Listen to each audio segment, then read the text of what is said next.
Muy buenos días y bienvenidos a La Trinchera en la mañana de este sábado 8 de marzo de 2025.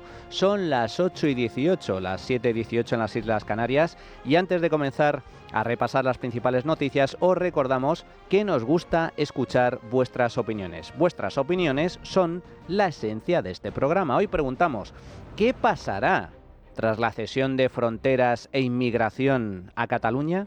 Podéis participar a través del número de WhatsApp al que nos podéis enviar vuestras notas de audio. En nuestro espacio de tertulia iremos escuchando vuestras opiniones. El teléfono es el 689 33 74 44, repito, 689 33 74 44. También podéis opinar y contactar con nosotros a través de nuestra cuenta de Twitter, @trincherallamas. Además, os recordamos que tenéis disponible la playlist de La Trinchera con todas las canciones que suenan en el programa. La podéis encontrar en Spotify, en la web de radio y en redes sociales. Además, hoy es una fecha muy, pero que muy importante. ¿Por qué? Porque hoy esta santa casa cumple 25 años. Un cuarto de siglo de historia, dando la batalla, defendiendo la libertad, los derechos básicos del individuo, contra viento y marea. Vengan de donde vengan las amenazas, vengan de donde vengan los ataques. Siempre del lado de la verdad y del lado de la libertad. Así que felicidades a todos los compañeros de esta casa. 25 años, aniversario, hoy 8 de marzo, de Libertad Digital. Ahora sí, vamos a repasar la actualidad esta semana con Javier García. ¿Qué tal, Javier? Buenos días, ¿cómo estás? ¿Qué tal, Manuel? Buenos días. Llevamos muchos meses viendo cómo el presidente del gobierno, Pedro Sánchez, intenta mantener los votos de los separatistas catalanes con el fin de consolidar la mayoría parlamentaria que le hizo presidente del gobierno. Pero los 7 votos de Junts, ya dijo el partido en numerosas ocasiones, solamente servían en un principio para la investidura, pero no para dar continuidad a la legislatura.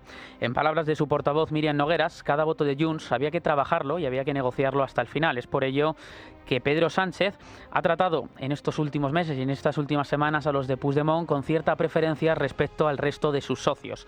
De hecho, sabe que si no lo hace, el prófugo puede hacer que las leyes que el Ejecutivo lleva al Parlamento pueden decaer. Y así ha sido en varias ocasiones, como por ejemplo el pasado 22 de enero, cuando Junts votó en contra de los 3 decretos del Gobierno en el Congreso de los Diputados. Uno de ellos, cabe recordar que era el famoso decreto Ómnibus, que recogía las ayudas al transporte o las ayudas por la Dana, los afectados de la Dana y del volcán de La Palma. Así hablaba Míriam Nogueras y así explicó estas amenazas al Partido Socialista.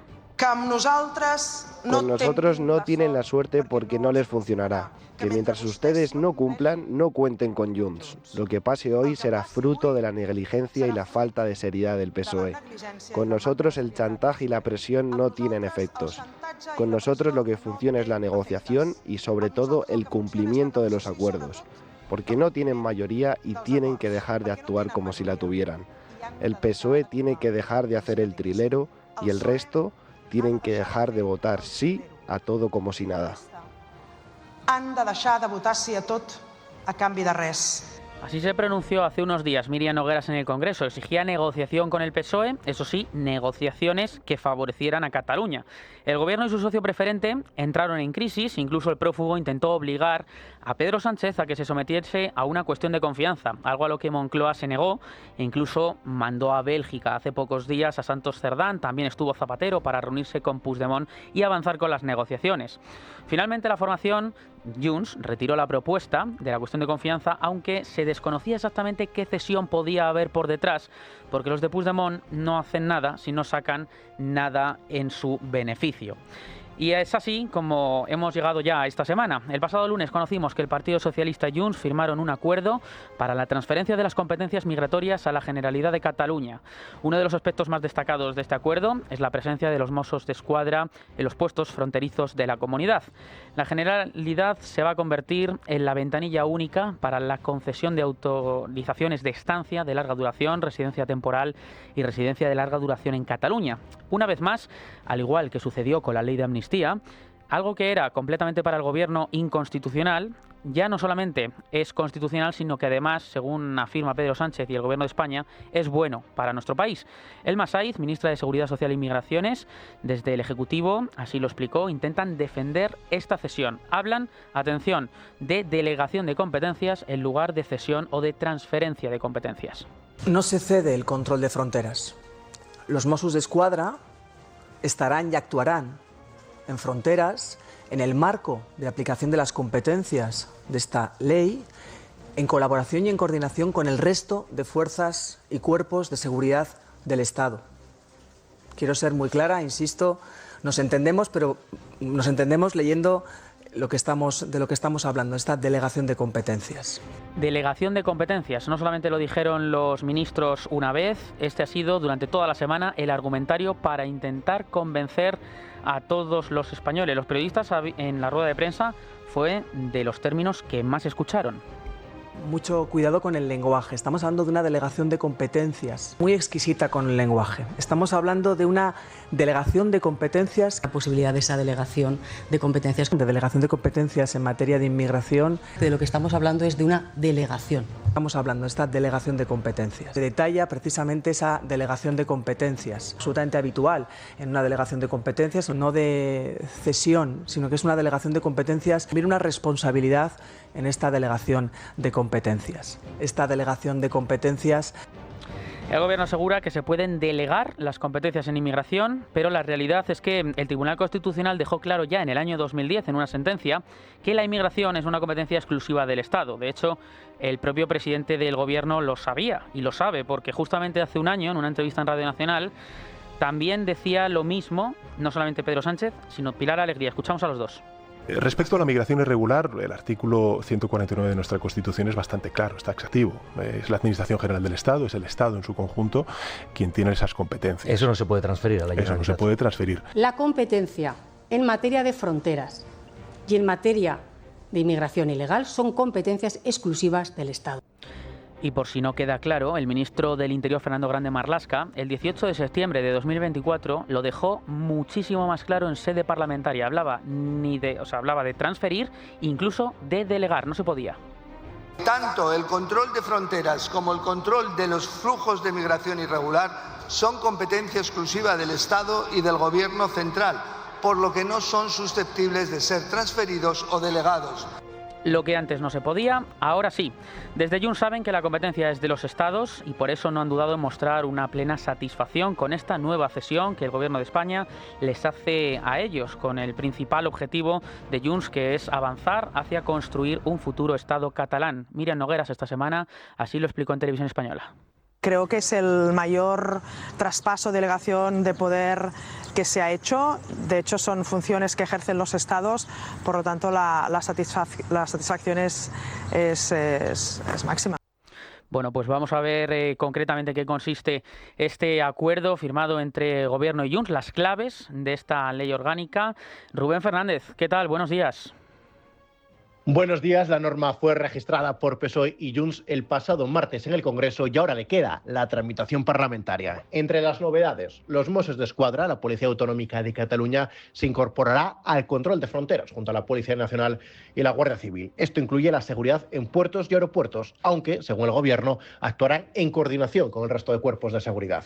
Además, tal y como estaba en el actual articulado, Cataluña gestionaría las expulsiones de inmigrantes y la devolución de extranjeros sin expediente, la gestión de los CIES y amplias competencias para la contratación en origen. Lo que más choques ha producido en los últimos días está en torno a la exigencia del catalán a los extranjeros. Junts afirma que lo ejecutarán, pero el Gobierno ha ido esquivando la cuestión o incluso ha afirmado que no estaba en el texto. Al final, Sánchez, desde Bruselas, ha sentenciado afirmando que se necesita un conocimiento del catalán porque así lo dice la Constitución.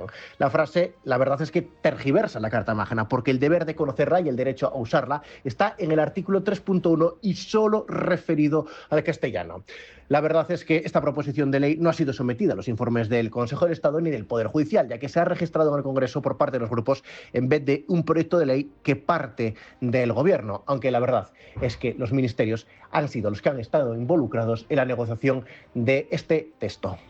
Gracias, Rubén. Sánchez se garantiza así seguir un día más en Moncloa con una nueva sesión que se une ya a la de los indultos en el año 2021, también a la eliminación, por ejemplo, del delito de sedición y malversación en 2022, las 3 comisiones de investigación que pidió la formación separatista y la utilización del catalán en el Congreso. A esto se suma también el traspaso de rodalíes o incluso la ley de amnistía. Todo ello se une, además, cabe recordar, a la condonación de la deuda exigida por Esquerra Republicana de Cataluña para la investidura de Salvador Illa. Habrá que esperar a ver si quedan más cesiones para un futuro acuerdo de los presupuestos generales del Estado. Aunque los de Puigdemont adelantan que lo que quieren fundamentalmente son 2 cosas. Uno es la utilización de catalán en Europa y otro es la amnistía política, que se traduciría en una foto entre Carles Puigdemont y Pedro Sánchez. No todos los socialistas están a favor. El presidente castellano-manchego Emiliano García Paje cargó este jueves contra este acuerdo migratorio. No se puede pactar lo que se está pactando sin vender tus valores, sin caer en la hipocresía de haber hecho lo contrario de lo prometido. Cualquiera que se considere de izquierdas no puede ni mucho menos tragar con una realidad, cuando menos, de racismo muy evidente y de exclusiones identitarias. Me parece muy grave. Y nos vamos también, no solamente Paje ha sido crítico, también la oposición, a ver cómo ha reaccionado el partido en el PP. Han forzado ya una votación en el Congreso para declarar indelegable la política migratoria y poner en evidencia a los partidos que voten a favor. Maite Loureiro, ¿qué tal? Buenos días. Buenos días. El PP estudia llevar el pacto PSOE-Junts a los tribunales y finalmente sale adelante en el Congreso. Feijóo lo considera la mayor cesión de Sánchez a los separatistas que ha llevado a cabo hasta ahora y le acusa de poner en riesgo la seguridad nacional. Y lo digo sin paños calientes. Las fronteras, la política de inmigración, la política de extranjería es política de seguridad nacional. Son elementos nucleares que definen a cualquier nación.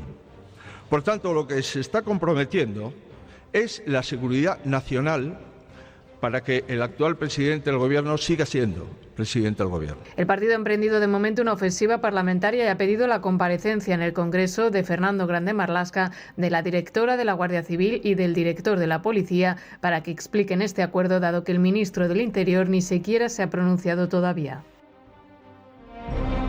Gracias, Maite. No solamente en el PP también está en contra, también en Vox ha hablado esta semana Ignacio Garriga. Habla de que este pacto en inmigración es el último paso, dice, antes de una independencia de facto. PSOE y Junts han registrado la propuesta de ley para ceder las competencias de migración y fronteras a la Generalitat de Cataluña. El último paso, quizás, antes de una independencia de facto.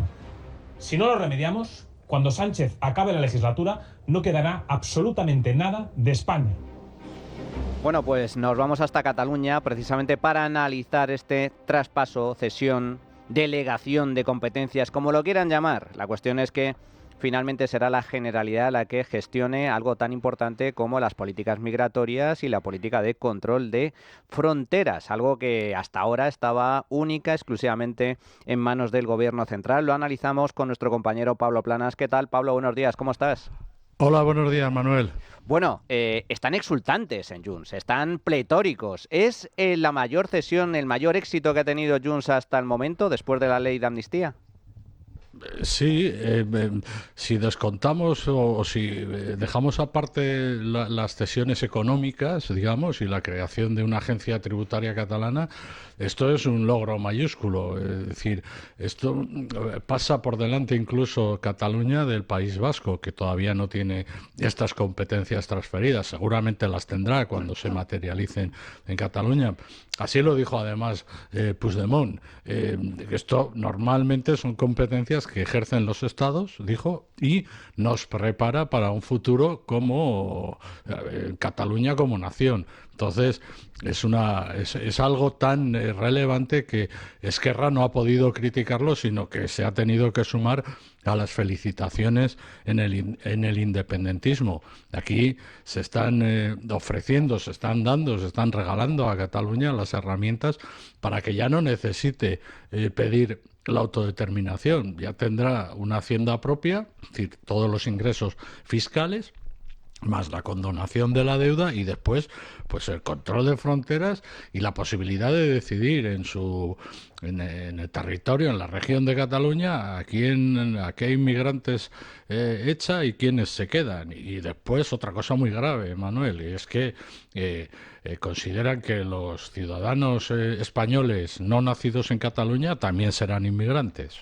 Esto también es ciertamente relevante, está contenido en ese pacto acordado entre PSOE y Junts. Una de las reivindicaciones, una de las exigencias de Junts es precisamente que a aquellos que pidan la residencia se les exija el conocimiento del catalán, algo que no estaba recogido en la ley de extranjería, pero que el Gobierno ya ha hecho suyo porque así lo ha reconocido el propio Pedro Sánchez. Y además con la finalidad de defender la identidad catalana. No deja de resultar curioso, Pablo, que precisamente los mismos nacionalistas que fomentaron la llegada de inmigrantes musulmanes, fundamentalmente, sean ahora los que exijan el catalán por cuestiones de que hay problemas de integración, ¿no? Sí, ahí hicieron un pan como unas tortas. La política inmigratoria de Pujol consistía en evitar que llegaran inmigrantes procedentes de los países de Hispanoamérica porque al saber español pensaban que no iban a necesitar el catalán, pensaban los nacionalistas.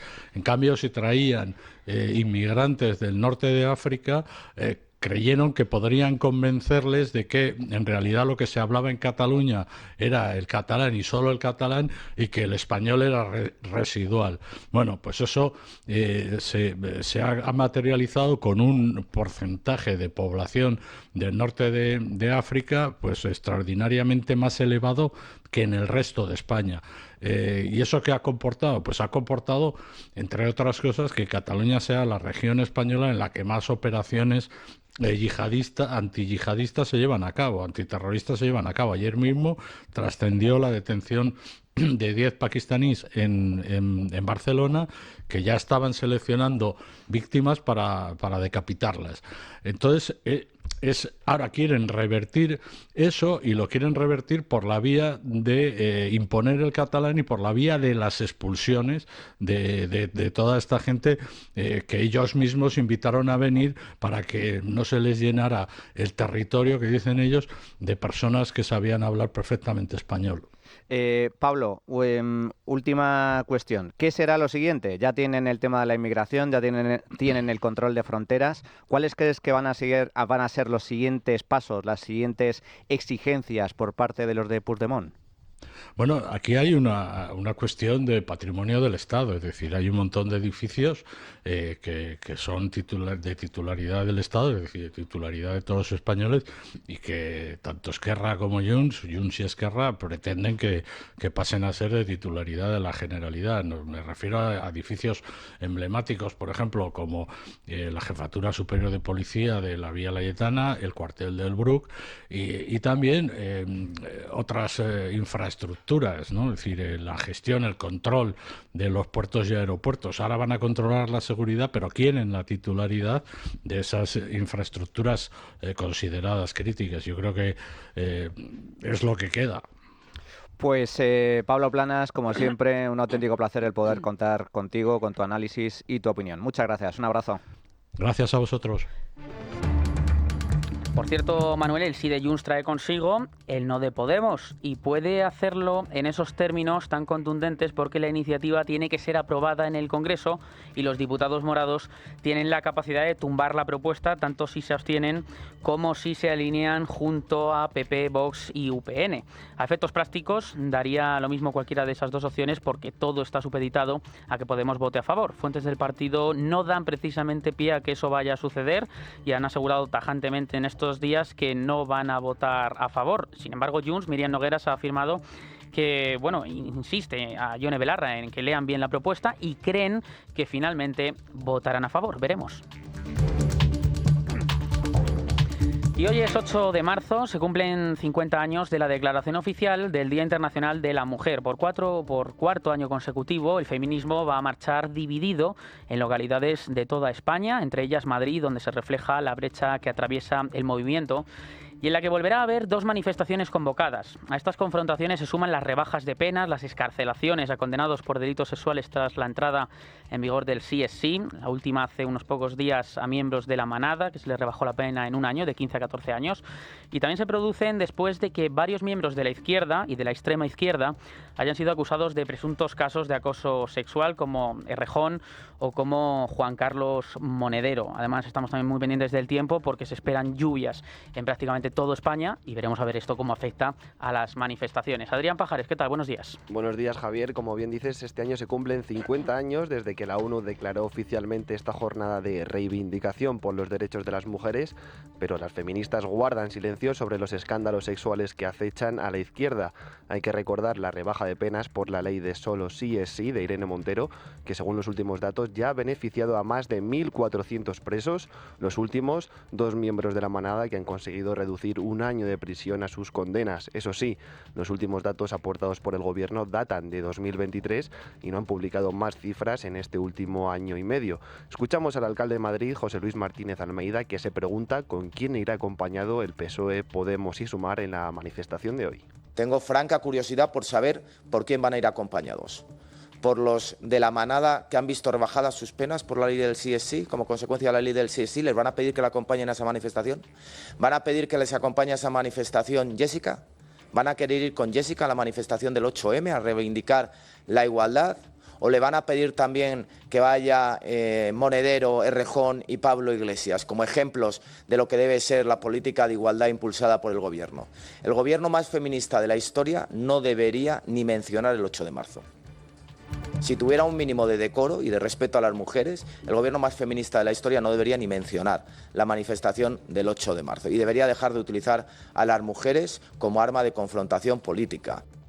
Ni Monedero, ni Errejón, ni José Luis Ábalos, ni Tito Berni aparecen en sus manifiestos y un año más las 2 organizaciones feministas, Comisión 8M y Movimiento Feminista, vuelven a marchar por separado en las capitales de España. Gracias, Adrián. Precisamente 2 semanas después continúan saliendo a la luz más detalles sobre el caso Monedero. Mientras tanto, Podemos se blinda, dice haber ofrecido ya todas las explicaciones oportunas respecto a este escándalo sexual que involucra de lleno al que fue uno de sus fundadores. Al hermetismo que parece haber adoptado el Partido Morado se une además el hecho de que ahora culpan a los medios de comunicación, dicen, de haber engrosado este caso. Pablo Fernández es el secretario de organización de Podemos. Estamos viendo algunas piezas que podían haber concurrido a los Oscar en la categoría de mejor película de ciencia ficción. Creo que hemos explicado todo, además, desde el primer momento, y yo tengo la sensación que determinados medios de comunicación no tienen ya una intención meramente informativa, sino que lo que están buscando es vías para atacar a Podemos. Desde el momento que conocimos estas denuncias, actuamos. Frente a otras lógicas de comportamiento en las que se solía premiar a las personas poderosas, pues haciéndoles portavoces parlamentarios o metiéndolas en listas del Congreso, nosotros lo que hicimos es apartar a esta persona de todos los espacios públicos de Podemos. Esto respecto a Monedero, pero también hay novedades respecto al caso de Errejón. Ayer declararon 3 amigos de Elisa Muliá que estaban en la fiesta el día de la presunta agresión sexual. Han comparecido en calidad de testigos, es decir, estaban obligados a decir la verdad, si no, cometerían un delito.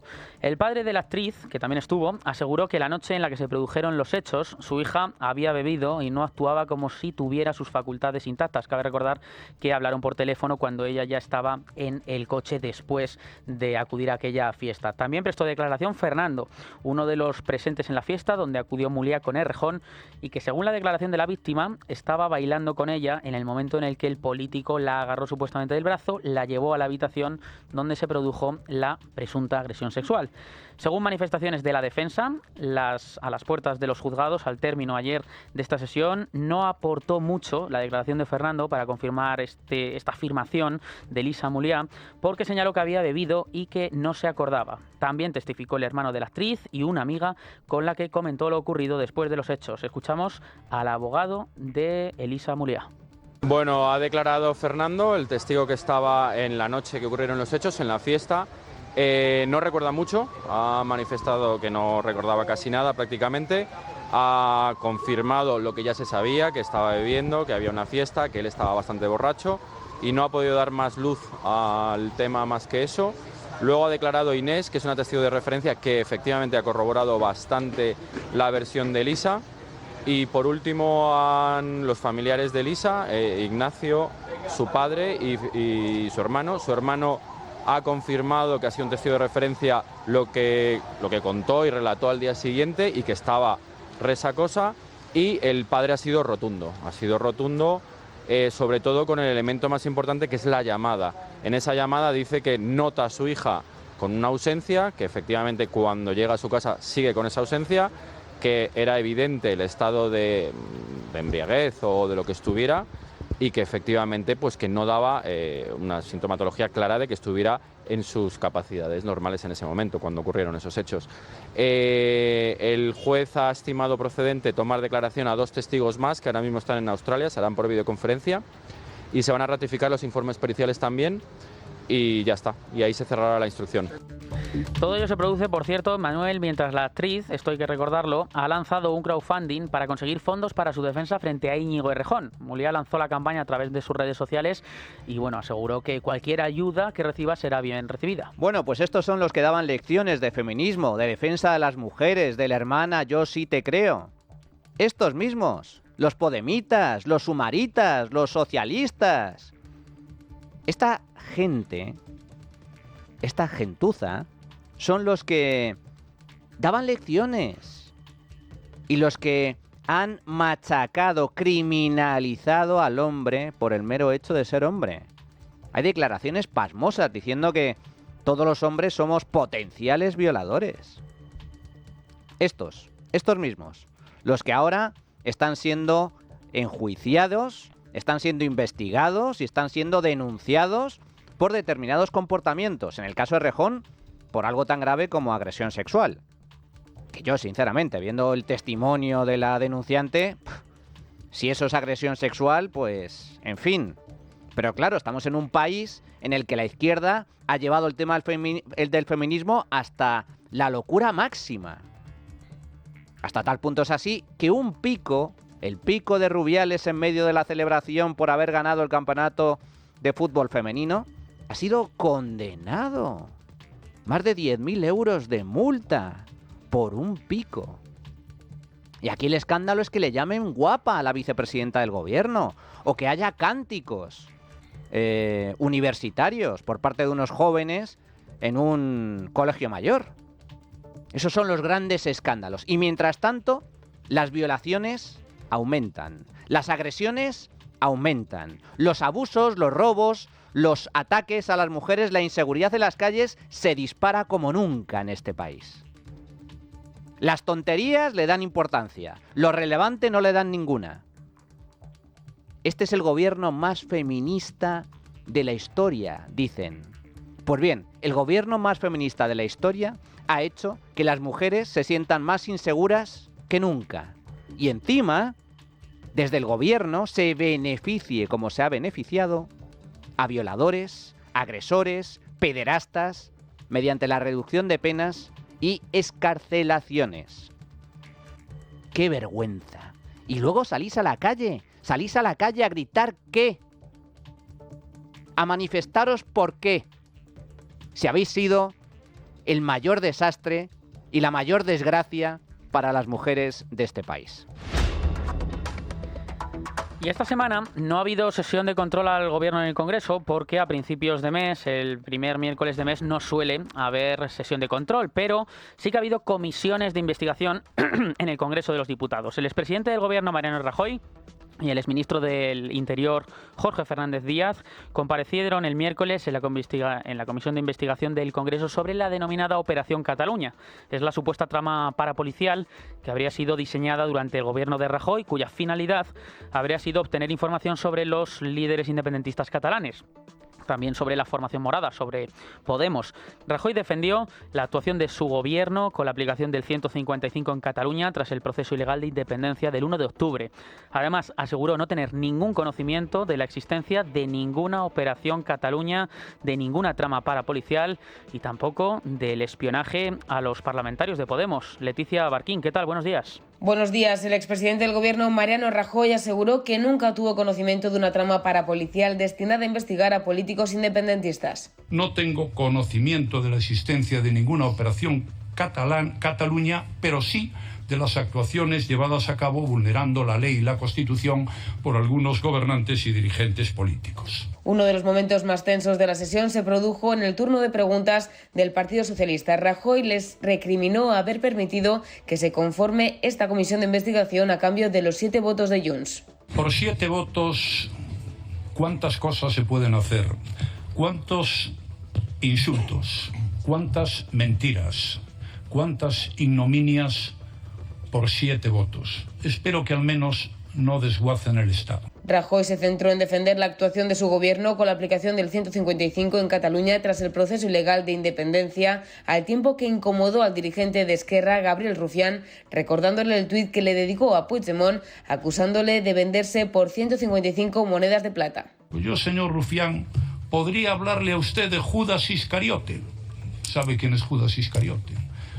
Porque, señor Rufián, cuando el señor Puigdemont estaba dudando entre convocar elecciones o declarar la independencia, recibió un tuit diciéndole 155 monedas de plata. El encontronazo también se produjo con la líder de Podemos, Yone Belarra.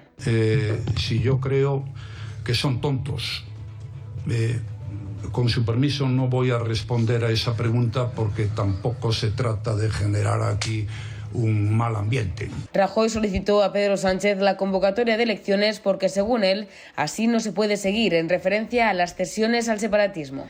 Gracias, Leticia. Vamos con más asuntos porque el Partido Popular está estudiando prohibir el velo islámico en los centros educativos de sus comunidades autónomas donde ellos gobiernan. Ello se produce después de que 2 profesoras feministas, Sonia Sierra y Elena del Pilar Ramallo, hayan presentado en el Congreso de los Diputados una propuesta de modificación legislativa para prohibir el uso del velo en los centros educativos. La iniciativa ha sido expuesta al Partido Popular, al PSOE y a Junts, pero solamente los populares, los de Feijóo, son los que se han mostrado interesados en ella con el objetivo de estudiar esta aplicación en esas regiones donde gobiernan. Hay que recordar que ya en el año 2008 el PP propuso restringir el uso del velo islámico en las escuelas españolas con el objetivo, decían, de preservar el principio de igualdad entre hombres y mujeres reconocido por la Constitución. Más detalles, Ignacio Bravo, buenos días. Buenos días. El Partido Popular se reunirá en los próximos días con las 2 profesoras que presentaron esta propuesta en el Congreso. El debate sobre el uso del velo islámico está en la esfera pública y política después de que la semana pasada tuviera lugar en la Comunidad de Madrid una manifestación impulsada por el sindicato de estudiantes a favor del uso del conocido como hijab en las aulas, sindicato, por cierto, subvencionado por el Gobierno de España. Esta concentración fue muy criticada, no solo por estas 2 profesoras, sino también por gran parte del sector feminista, ya que consideran que se está defendiendo un símbolo sexista, fascista y religioso. La realidad es que esta propuesta ha caído en una laguna legal, ya que las competencias en materia de educación están transferidas a las comunidades autónomas y estas no cuentan con normativas propias que regulen el uso de este instrumento, que para las 2 profesoras que han presentado esta iniciativa es un símbolo de sumisión de la mujer, restricción de su libertad y potencial vulneración de sus derechos fundamentales. Por ello, y en respuesta a estas alegaciones, el Partido Popular se plantea ahora la modificación de la Ley Orgánica de Educación para prohibir el uso de prendas que cubran total o parcialmente la cabeza, con el objetivo de garantizar la igualdad entre sexos, la laicidad del ámbito educativo y la protección de los derechos fundamentales de las alumnas. Para ello, los de Feijóo se apoyarán en lo ocurrido en Francia en 2004, cuando se aprobó una modificación para prohibir el uso de símbolos religiosos en las escuelas públicas, incluyendo el hijab, o en Austria, que en 2019 aprobó una ley que prohibía el velo en las escuelas primarias. Bueno, pues vamos a hacer una pequeñísima pausa y regresamos de inmediato. Estamos muy pendientes de Estados Unidos. Por cierto, la última hora pasa porque Donald Trump ha amenazado a Rusia con nuevas sanciones si no se sienta a negociar la paz con Zelensky. Ese es el nuevo giro de guión de estas últimas horas del presidente estadounidense, quien esta semana compareció por primera vez ante el Congreso estadounidense para realizar su primer discurso oficial en esta Cámara después de su toma de posesión el pasado 20 de enero en la Casa Blanca. El presidente americano prefirió pasar por alto ese encontronazo con el líder ucraniano Volodymyr Zelensky de la semana pasada y tan solo se centró en el ámbito nacional, enumerando todas las órdenes ejecutivas que ha firmado desde su llegada al poder. Eso sí, entre aplausos de sus compañeros republicanos, Donald Trump cargó duramente contra Joe Biden, contra su predecesor y contra sus compañeros demócratas. Una situación que generó tensión en el Parlamento estadounidense hasta el punto que el presidente de la Cámara tuvo que intervenir ir para solicitar al sargento de armas que expulsara a un miembro del Partido Demócrata de la sala. Una de las frases más destacadas, con las que abrían principalmente todos los periódicos y la prensa internacional y nacional de nuestro país también, fue que una frase que dijo Donald Trump, dijo que esto que está haciendo ahora no ha hecho más que empezar. Aquí en este programa, en La Trinchera de Llamas, hemos hablado en exclusiva con el catedrático de Estudios Norteamericanos de la Universidad de Alcalá, director del Instituto Franklin, para que nos analice concretamente este discurso, este primer discurso ante el Parlamento. José Antonio Gurpegui es testigo de ello. Bueno, a mí no me sorprendió mucho porque no dijo prácticamente nada nuevo, ¿no? Fue el discurso más largo del que se tiene constancia, pero realmente no dijo nada nuevo más allá que Zelensky le había escrito una carta en la que, bueno, pues proponía que fuera él, Donald Trump, quien liderara con su sapiencia, de alguna forma, el proceso de paz en Ucrania, ¿no? Fue un discurso fundamentalmente de temática doméstica, hablando o repitiendo lo que ya sabíamos de los aranceles, repitiendo lo que ya se sabía de la inmigración, atacando de forma inmisericordia a Joe Biden y a los demócratas, y al final del discurso se refirió a temas de índole internacional, a temas de geopolítica, pero de forma muy rápida en todos ellos, ¿no? Manifestó el tema de que una empresa norteamericana se iba a hacer cargo de 2 puertos en el Canal de Panamá. Volvió a reiterar a Groenlandia su disponibilidad de recibirlos como Estado número 51 y habló de Ucrania, de esa carta. Gaza lo pasó de corrida y no tuvo mucha más novedad, ¿no? En cierta forma fue una repetición de lo que fue su discurso de investidura. Yo creo que es pues la propia dinámica populista de Donald Trump. Efectivamente ha sido un mes o 40 días convulsos, diría, en que cualquiera de las noticias que han ocurrido durante esos días hubieran incluso marcado todo un mandato presidencial, ¿no? El tema de los aranceles, esa guerra comercial que parece que va a iniciar, pero que da un paso para adelante y otro para atrás. Sí que habrá aranceles, creo yo, pero probablemente no de la magnitud que él considera. Pero mira, te voy a dar un detalle que lo leí ayer. Los vuelos a Guantánamo ya han sido suspendidos porque le salen excesivamente caros. Esos millones y millones que decía que iba a deportar, lo primero, tienes que tener infraestructura, y lo segundo, tienes que tener medios económicos y medios humanos y la colaboración de los estados. No necesariamente va a tener esos 3 factores que entiendo que son fundamentales para llevar a cabo esas deportaciones. Y respecto a los aranceles, Donald Trump confirmó esta semana que los relativos a México y Canadá del 25% iban a entrar en vigor este martes, el pasado martes, tras el primer aplazamiento, pero finalmente el presidente americano ha vuelto a aplazar hasta el próximo mes de abril estas imposiciones, aunque solo los relativos a materia automovilística. Las idas y venidas de Trump con los aranceles responden al problema que estas amenazas están suponiendo a la economía americana, que ha pasado en apenas unas semanas de disfrutar de una fase alcista y razonablemente optimista a que se hable del repunte de la inflación, caídas de beneficios e incluso una posible recesión en la primera mitad del año. A pesar de ello, Donald Trump sigue defendiendo que estos aranceles van a ayudar a la economía del país. Los aranceles no solo sirven para proteger los empleos estadounidenses, sirven para proteger el alma de nuestro país, sirven para hacer que Estados Unidos vuelva a ser rico y grande de nuevo, y está sucediendo y sucederá bastante rápido. Será una pequeña perturbación, pero estamos de acuerdo con eso. No será mucho, no va a ser en absoluto. Bueno, los aranceles son negativos siempre y en todo lugar. Los aranceles encarecen las importaciones, acaban afectando al bolsillo de los consumidores y también a las empresas nacionales, porque son muchos las importaciones de bienes de equipo, de material, que sirven para la fabricación de determinados productos a nivel nacional. Por lo tanto, esas empresas finalmente van a tener que trasladar sus costes al consumidor final. Y eso se traduce también en barreras al comercio internacional, que siempre es negativo. Las guerras arancelarias, las guerras comerciales son un juego de suma cero donde todos pierden. Y cuidado, que con esto también hay que criticar muy duramente las políticas comerciales y arancelarias de la propia Unión Europea, que no podemos dar lecciones de nada a Donald Trump. Nosotros somos los principales causantes, los burócratas, nuestros gobiernos nacionales, de imponer también aranceles a productos procedentes del exterior e incluso inventarnos impuestos absurdos como los impuestos sobre la emisión de CO2 que encarecen la producción y minan nuestra competitividad. Por lo tanto, lecciones ninguna. Pero insisto, los aranceles son una pésima idea y acaban siempre generando muchos más problemas de los que pretende resolver. Llegados a este punto vamos a hacer una pequeña pausa, pero antes recordaros que, un anuncio muy interesante, porque el otro día me enteré de una empresa de inversión inmobiliaria que está arrasando. Se llama Cibislen y ofrecen garantías en todos sus proyectos y rentabilidades que van del 10 al 13% anual, además de que se puede invertir desde 250 euros. Cuesta creerlo, pero es cierto. Os animo a que visitéis y os informéis en su página web cibislen.com. Hacemos una pausa y regresamos con el tiempo de tertulia. La trinchera de llamas. Es Radio.